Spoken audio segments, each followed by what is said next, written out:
Тек қана киелі кітап пен жаңа келісім ғана емес, кез келген тарихи құжаттың ішкі растау куәлігін тексеру, мәтіннің айқын бөлігінің жетіспеушілігі немесе айқын фактілермен сәйкес келмеуі дәлелденбегенге дейін автордың немесе құжаттың сенімді екендігінде негізделеді.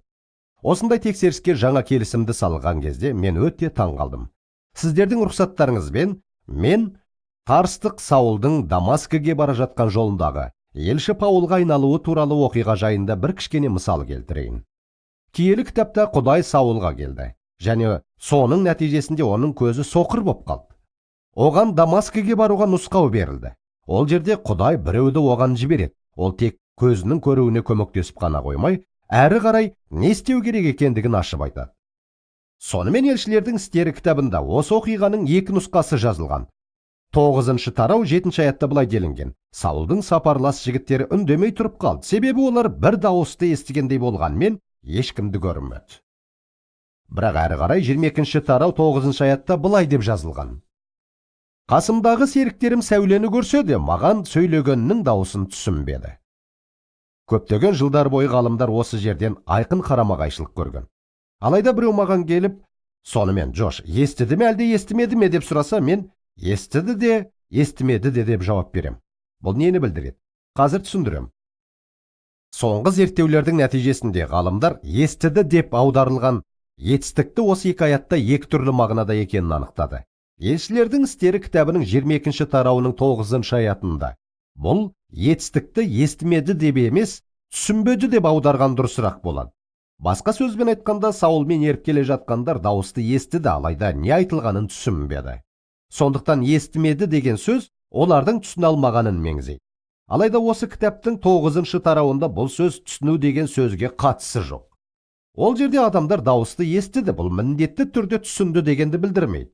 Осы екі анықтаманы қоссаңыз, барлық шиеленіс немесе қарама-қайшылық жайындағы болжау ғайып болады.